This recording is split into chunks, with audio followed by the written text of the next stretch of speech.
မင်္ဂလာပါခင်ဗျအခုကျွန်တော်ဒီမှာဟို7ကားလေးပေါ့နော်ဒီကောင်က order လက်ခံထားတာပါခင်ဗျဒီကောင်လေးကလက်ဆက်တက် PC ပစ္စည်းစုံပေါ့နော်လက်တင်မောင်အခြေအနေဒီပေါ့သူက320နဲ့လက်ခံထားတာခင်ဗျဒီကားလေးကိုနော်ဒါက Hobbyway ESC ပါအကောင်စားပေါ့နော်သူကအရန်ကို quality မြင့်တဲ့ကောင်ပါဒီကောင်ကအရန်အဆင်ပြေတယ်ဒီကောင်ရဲ့ original က fan လည်းမပါဘူးဘာမှမပါဘူးအဲ့တော့ကျွန်တော်ကဒီကောင်ကိုရေစနစ်တင်တဲ့အလုံးလုံးမှာဖြစ်လို့ခုကျွန်တော်ဒီကောင်ကိုရေနဲ့အသုံးပြုလို့ရအောင်ဒီလိုမျိုးလေးထွင်လိုက်တယ်ဗျဒါကကော်ရီမစားထောက်ရသေးတာเนาะဆိုတော့ဒါက steering servo 35 kg ဒီကောင်ကကြတော့ gear servo เนาะ4200 mAh 3S battery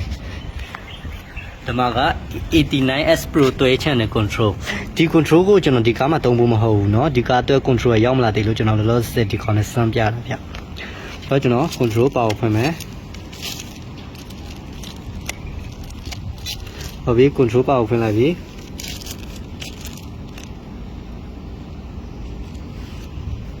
ရင် ESC power ဖွင့်မယ်โอเคတော့ကျွန်တော်ကားကွေ့မယ်ဒီမှာ steering system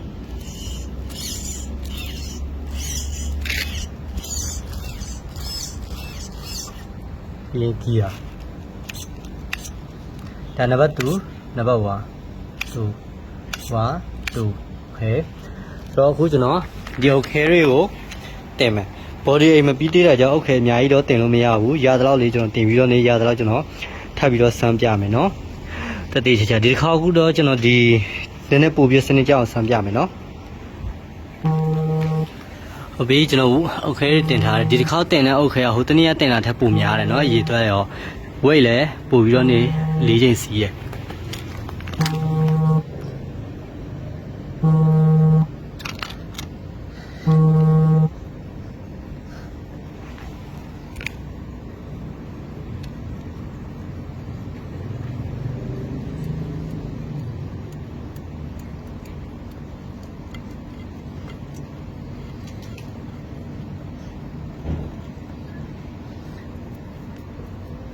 โอเคစမ်းကြည့်မယ်နော်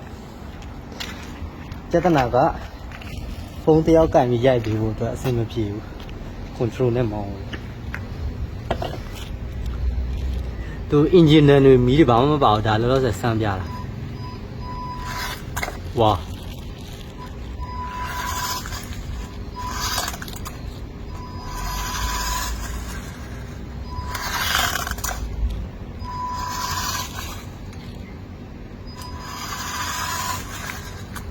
ဆိုတော့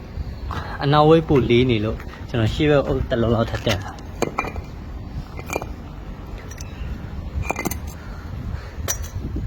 နှလုံးထပ်ပို့ဝင်ရ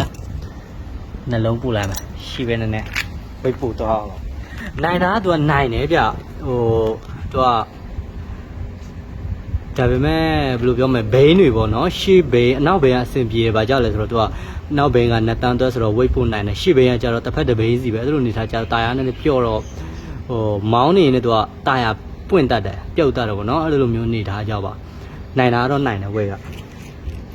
ကီလို40လို့မှန်းထားပေမဲ့50 60ထိလည်းနိုင်တယ်50 55လောက်ပေါ့နော်အဲ့လောက်ထိလည်းနိုင်ဒါပေမဲ့အဲ့လောက်ထိဝိတ်အများကြီးတင်ပြီးမောင်းမယ်ဆိုရင်မော်တာတွဲအဆင်မပြေမော်တာလောင်နိုင်တယ်ကျန်တာအားလုံးအဆင်ပြေတယ်โอ้အားရရှေ့ပဲကားရဟုတ်ပြီကျွန်တော် gear number 1နဲ့ဆမ်းမယ်ဒါဆိုရင်တော့မော်တာအတွက်အဆင်ပြေတယ်မော်တာတိတ်မထိတော့နေတယ်ဆွဲရကောင်းတယ်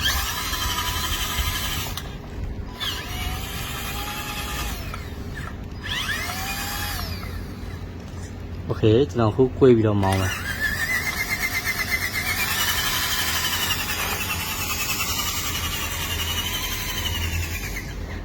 ပြောချင်တာအဲ့ဒီလိုမျိုး꿰လို့ရှိရင်တာယာတွေကပွင့်တတ်တယ်ဝိတ်အစီပဲတိရများတယ်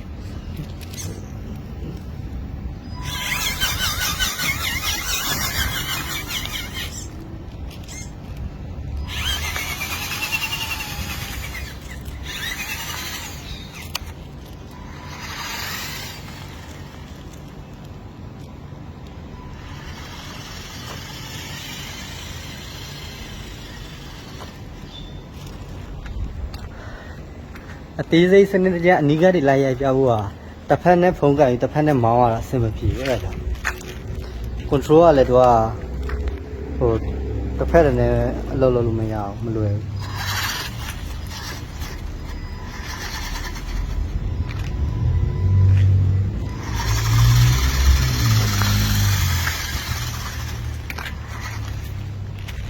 ဘူးဟုတ်ပြီကျွန်တော်ဒီမှာ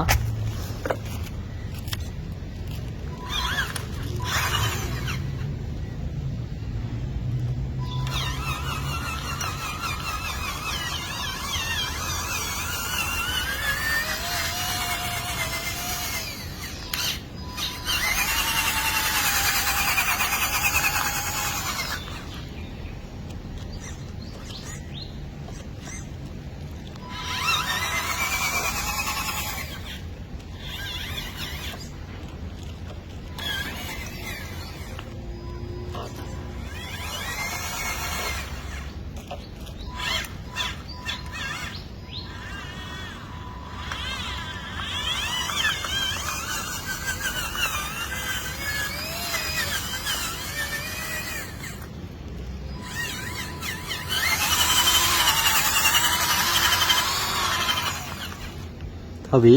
ဒီနံပါတ်2နဲ့တော့မယ်ဒီနံပါတ်2ကြတော့ပြေးရမြန်နေ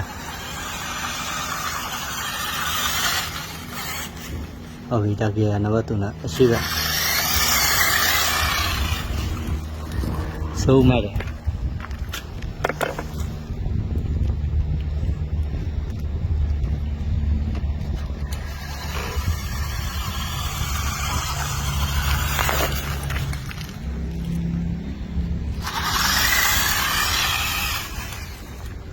ဟုတ်ပြီ